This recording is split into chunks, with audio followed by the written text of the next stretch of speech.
रातों के पास सपनों की ओट में आंखें हैं उदास, नींदें ही नहीं। रातों के पास चलते रहे मोहब्बत लिए, तेरी आरज़ू तेरी चाहत बोलिए। सपनों की ओट में। मैं इस मोहल्ले में कई सालों से काम कर रही हूँ, सब लोग मेरे को जानते हैं। ये तो बहुत अच्छी बात है। फिर तो मुझे जल्दी जल्दी बताओ कि कौन कौन किस किस घर में रहता है। क्यों? तुम क्यों पूछ रही हो लोगों के बारे में मुझसे? साहब जी, आटे के ही पैसे दे दो, बच्चे दुआएं देंगे साहब जी, आपके बिगड़े हुए काम बन जाएंगे साहब जी, बिगड़े हुए काम बन जाएंगे। बिगड़े काम के बच्चे, मेरा बना बनाया काम बिगाड़ दिया। चलिए दबाओ। जब वो मुझसे प्यार से बात करते हैं ना, तो मुझे ऐसा लगता है कि मेरे अब्बू ही सामने खड़े हैं और मेरे दिल में उनके लिए उतनी ही इज्जत है जितनी मेरे दिल में मेरे अब्बू के लिए थी। अच्छे खासे माकूल इंसान लग रहे थे। शादीशुदा हैं क्या? काश वो शादीशुदा होता, मैं कम से कम सुकून से काम तो कर सकती थी ना। अब तो उसके घर जाने से पहले मेरे को देखना पड़ता है कि उसकी बहू घर पर है या नहीं है। सपनों की ओट में।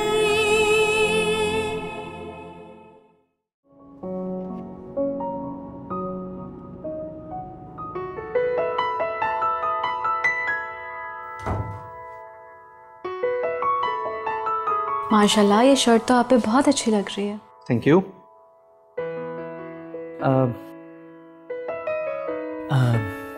इरम, बाजी ने रात में एक बड़ी अजीब सी बात बताई। क्या बात? बाजी बता रही थी कि हमारे घर में कोई मासी काम करती है, नाजो नाम की। हाँ, करती है। तो वो कह रही थी कि उसे निकाल दो। मुझे ये समझ नहीं आता कि आखिर आप ही को उसके साथ मसला क्या है। शुरू दिन से उनको नाजो से चिढ़ है। अरे बाबा, चिढ़ की कोई वजह होगी ना। क्या वजह? वो बाजी कह रही थी कि उन्हें शुरू में तो अंदाजा हुआ नहीं, लेकिन शादी के दिनों में उनकी काफी चीजें सोने की गायब हुई हैं। अच्छा, अब ख्याल आ रहा है उनको। और आप ही जो है ना, कितनी एक्साइटेड थी अपनी शादी के दिनों में, ये आप भी जानते हैं और मैं भी जानती हूँ। सारी चीजें यहाँ वहाँ रख के वो खुद भूल जाया करती थी। और बहुत आसान तरीका है, चीजें गुम हुई नहीं और अपने नौकरों पे इल्जाम लगाना शुरू कर दिया। इरम, मेरी एक बात समझ में नहीं आ रही कि तुम एक मुलाजमा की इतनी वकालत क्यों कर रही हो? आतिफ, बात वकालत की नहीं है, बात है उसूल की। और प्लीज आप भी समझिए, जब तक आप इस घर में थी, मैंने उनको अपनी बड़ी नंद का दर्जा दिया। सिर्फ नंद का ही नहीं, बल्कि अपनी सास समझा। जो उन्होंने कहा वो किया। अगर अब अल्लाह का शुक्र है वो अपने घर चली गई है माशाल्लाह। अब क्यों? अपने घर को देखे ना। मेरे घर में मैं जो करूं मेरी मर्जी, जिस नौकर को रखूं, जिसको निकालूं, ये मेरा घर है। वो कौन होती है कुछ भी कहने वाली? अब बाजी कोई दूसरी नहीं है। अगर वो ये कह रही हैं तो उसमें उनका कोई मकसद होगा। मकसद? मकसद कुछ भी हो, लेकिन मैं आपको साफ अल्फाजों में ये बात समझा रही हूँ। और आप समझ लीजिए इस बात को कि ये मेरा घर है और मैं ये बर्दाश्त नहीं करूंगी कि मेरे घर में कोई भी मदाखलत करे। एक ही बात 24 घंटे, ये ना करो वो ना करो।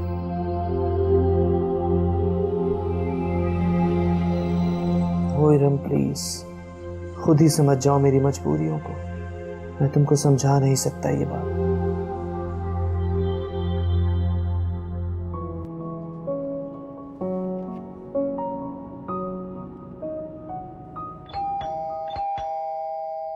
एक नंबर की हर्राफा लड़की है, देखती रहती है कि इरम घर में है तो जाऊं, बताता हूँ इसको मैं। सलाम साहब। वालेकुम सलाम। कहाँ चली गई थी तुम कल बगैर काम किए? अरे साहब, फिक्र काहे को करते हो? कल का काम भी आज ही निपटा दूंगी। अरे खाक निपटा सकेगी, घर पे बहू मौजूद है। फिर तो मैं ऐसा बोली ना, आराम से काम कर सकूंगी। ठीक है, सुकून से काम करती रहो तुम, लेकिन वो जो 1000 रुपए मैं तुम्हें देता हूँ ना महीने के, अलग से अपनी जेब से, वो मैं बंद कर दूंगा। साहब मेरा मोबाइल खराब हो गया है, मेरे को 2000 रुपए तो दे दो, नया मोबाइल लेना है ना। बात सुनो, पहले बेडरूम साफ कर दो, फिर पैसे भी दे दूंगा। पहले पैसे दो। तुम भी कुछ कम नहीं हो साहब।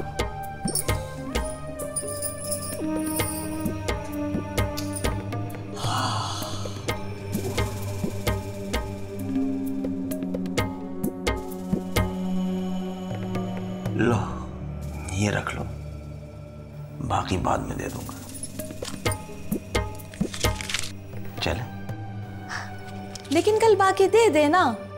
हाँ हाँ दे दूंगा, आओ अंदर चलते हैं। पर साहब आपने मुझे 2000 देने का कहा था, 1000 ही दिए।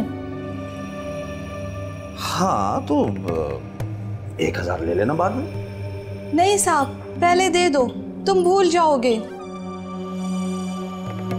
हाँ तुम एतबार ही नहीं करती हो किसी पर। ये लो, और अब जल्दी अंदर चलो, पकड़ो। साहब ऐसे भी क्या जल्दी है, तुम्हारी बहू बेटी कौन सा फौरन आ रही हैं? अरे जल्दी है ना, अगर कोई आ गया तो काम खराब हो। मैं कह रहा हूं ना जल्दी चलो।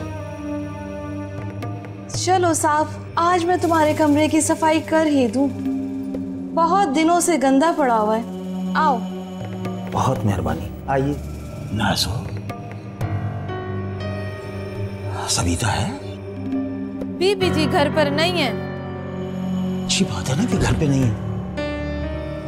हाँ तो ठीक है, मैं इंतजार कर लेता हूँ। साहब कुछ तो शर्म करो साहब, तुमको पता नहीं है कि जब कोई घर पर नहीं होता उसकी गैर मौजूदगी में उसके घर पे नहीं बैठा जाता। कोई सामान इधर उधर हो गया तुम पे चोरी का इल्जाम लग जाएगा। मैं अकेला थोड़ी हूँ, तुम तो हो अपनी मालकन की वफादार। अरे दोनों बैठकर वहां बात करते हैं। सविता आती आए ना आती ना आए, आजा आजा। साहब फिर तो हम दोनों पर इल्जाम लगेगा और वो चोरी से ज्यादा संगीन होगा। मैं भी फिर काम छोड़ दूंगी और तुमको जो ये उम्मीद है ना वो भी धरी के धरी रह जाएगी। बहुत शैतान लड़की है भाई। तुम भी कुछ कम नहीं हो साहब। वैसे आजकल दिन ब दिन जवान और खूबसूरत होते जा रहे हो, क्या चक्कर है साहब? चल बहरहाल छोड़, तू ज्यादा वो मक्खन पालिश मत कर। ये बता कि कल आएगी ना जब तेरी बीबी घर पे मौजूद नहीं होगी? आ जाऊंगी, जरा मेरे को 500 रुपए तो दे दो। 500 रुपए? किस बात के भाई? वो साहब पूरे दिन किचन में काम कर करके मेरे कपड़ों से बदबू आने लगती है ना लहसुन अदरक की। कल नवा जोड़ा पहन कर आऊंगी ना, दे दे 500 रुपए। बता रहा हूँ मैं, ये बहुत खतरनाक आदमी हूँ मैं, तेरी हर बात माने जा रहा हूँ।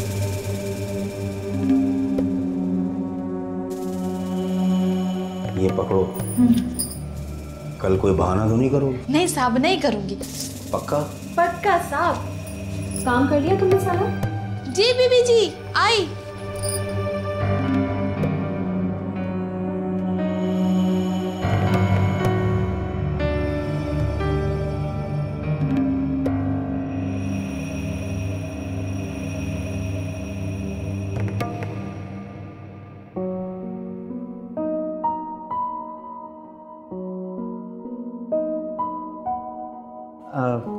इफ यू डोंट माइंड, मैं आपका सामान ऊपर पहुंचा दूं? जी बहुत बहुत शुक्रिया।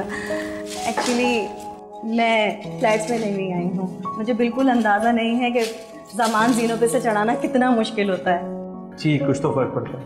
वैसे आप किस फ्लैट में शिफ्ट हुई? मैं B23 में। अरे ये तो हमारे बराबर वाला फ्लैट है।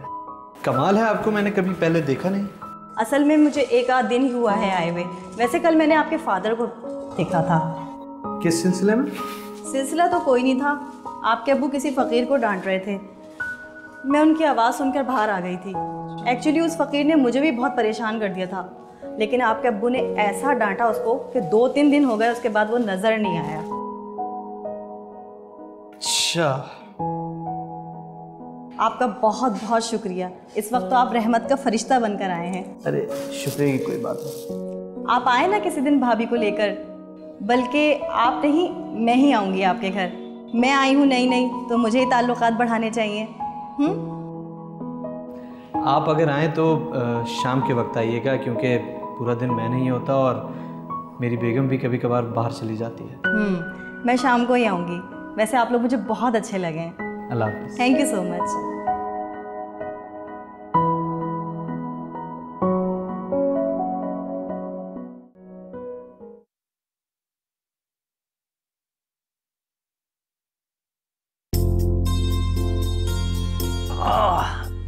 बहुत थक गया आज। तभी तो मैं आपके लिए चाय लाई हूँ। वैसे ये आपकी फैक्ट्री वाले ना बहुत जालिम लोग हैं, धक्का मारते हैं आपको। क्या करें, उनकी भी मजबूरी है। आजकल टेक्सटाइल का काम बहुत लॉस में जा रहा है। कितने यूनिट्स बंद हो गए और जो यूनिट्स चल रहे हैं वहाँ कोई इन्वेस्टमेंट नहीं कर रहा है, बस वही पुरानी मशीनों को रिपेयर करा के चला रहे हैं, इसलिए मुश्किल होती है। लेकिन ये भी कोई तरीका है? सिर्फ सोने के लिए छोड़ते हैं रात को? वो तो शुक्र करो कि फैक्ट्री वालों को पता है कि मेरी नई नई शादी हुई, तो सोने के लिए घर भेज देते हैं, वरना पहले तो कई कई रातें मुझे फैक्ट्री में रुकना पड़ता था। आप इतनी मेहनत करते हैं, आप किसी और फैक्ट्री में क्यों नहीं काम ढूंढ लेते जहाँ पे अच्छी मशीनें हों? आपको थोड़ा सा तो आसानी होगी। हाँ, 1-2 जगह ट्राई की है मैंने, बस दुआ करो कि वहाँ बात बन जाए। फिर तुम्हें एक बात बताऊँ, वो फैक्ट्री है कोरंगी में, तुम्हारे घर से करीब, तुम रोजाना घर जा सकती हो। अच्छा, तब तो मैं अब्बू को देखने रोज जा सकूंगी। खैरियत, क्या हुआ तुम्हारे अब्बू को? नहीं, वो असल में हम लोग इस्लामाबाद में साथ रहते थे ना इतने अरसे से, तो अब्बू को बहुत मिस करती हूँ। इसलिए सोच रही हूँ कि जब हमारा घर नज़दीक होगा तो रोज़ चली जाया करूँगी। हाँ शिव, मुझे भी इस बात का बहुत एहसास है कि मैंने यहाँ जंगल में तुम्हें अकेले ला के डाल दिया, तुम्हारे भाई बहनों और वालिद से दूर। कैसी बात करते हैं आप? जब से आप मुझे मिले, सच कहूँ तो अब मुझे किसी की ज़रूरत नहीं। ये आदमी जो है ना, ये है सही है, सही प्रेजेंट है, इसकी बात है। हाँ ना, मुझे तो ऐसे ही लगता है। तो जरा कौन आया भाई? आप लोग देखे प्रोग्राम? मैंने उन्होंने कहा ना, देखे फौरन ही जब ये हुआ 1991 में demise of Soviet union took place, चाहते मगरबी जमहूरियत में अंग्रेजियां दी, ना हमदर्दियां दी, ना इंसाफियां दी। जी आप इरम? जी इरम हूँ। जी मैं आपकी पड़ोसन हूँ, नई नई आई हूँ। मेरा नाम कंवल है। असल में आज मैंने सेवइयाँ बनाई थी, सोचा आपको दे के आऊँ, इस तरह मुलाकात भी हो जाएगी और मिलने का बहाना भी हो जाएगा। अच्छा, आइए प्लीज़ आइए। आइए। क्या नाम बताया आपने? कंवल? जी मेरा नाम कंवल है। अच्छा अच्छा, आइए। अस्सलाम वालेकुम। अरे वालेकुम अस्सलाम भाई, नई पड़ोसन आई हैं, खुशामदीद। अरे भाई साहब, ये वही सेवइयाँ हैं जो आप उठा के लाए थे। बड़ी तेजी दिखाई आपने सेवइयाँ बनाने में। अरे वाह, ये तो बहुत अच्छी बात है। आप लोग पहले से ही मिल चुके हैं इनसे, यानी एक मैं ही हूँ जो नहीं जानती इन्हें। वैसे नाजो ने आप लोगों का गायबाना तारुफ तो करवा ही दिया था। मुझे तो बड़ा ही सुकून मिल रहा है कि इतना अच्छा पड़ोस मिला मुझे। वैसे मैं तो तन्हा ही रहती हूँ।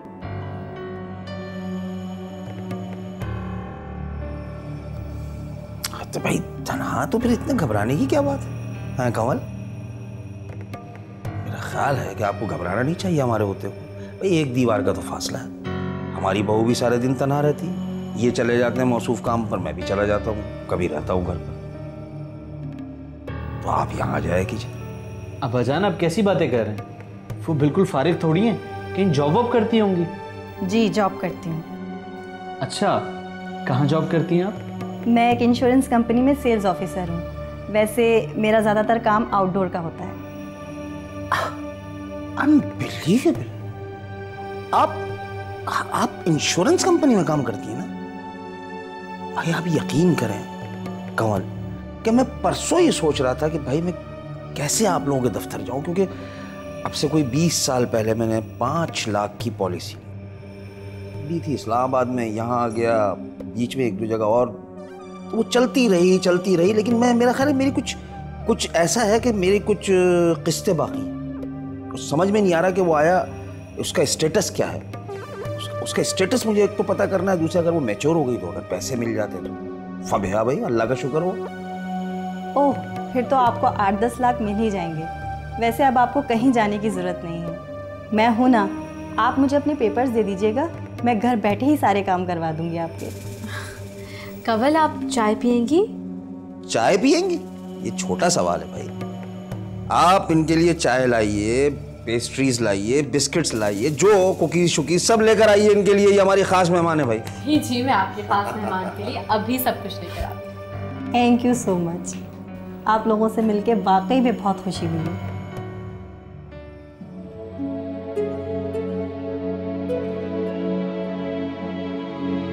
आशिया, अब आ भी जाओ, किस इंतजामात में लग गई हो तुम? आ रही हूँ, 1 मिनट सब्र कीजिए। आओ ना भाई।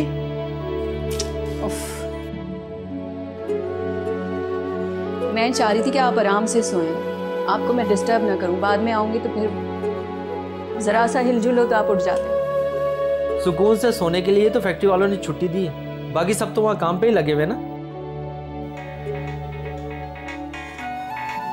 क्या मुसीबत है। हेलो, हाँ क्या हुआ? क्या? अच्छा, नहीं मैं आ रहा हूँ मैं। अब क्या हो गया? वाशी फैक्ट्री में आग लग गई है, मुझे फौरन जाना होगा। सॉरी यार।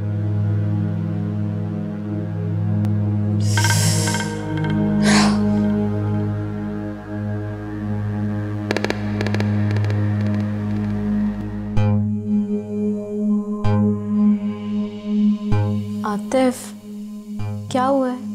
कंवल के बारे में सोच रहे हैं? हाँ इरम, कमल मुझे कुछ अच्छी किस्म की लड़की नहीं लगी। मगर क्यों? बस इरम, मैं नहीं चाहता कि इसका हमारे घर में इंटरेक्शन बढ़े। तुम भी उसे ज़्यादा लिफ्ट मत करवाना, और अब्बा जान से कह देना कि उसे किसी किस्म के पेपर्स देने की ज़रूरत नहीं है। अगर उन्होंने इंश्योरेंस का काम करवाना है, या तो वो खुद जाकर करवाएं, या फिर अपने पेपर्स वो मुझे दे दें, मैं उनका काम जाकर करवा दूंगा। मगर आतिफ क्यों? कंवल तो मुझे ठीक ठाक लगी है, खुद भी इंश्योरेंस में काम करती है। इरा, मैंने कह दिया ना कि मुझे ये पसंद नहीं है। मैं नहीं चाहता कि हमारे घर में से किसी का भी उसके साथ कोई इंटरेक्शन हो।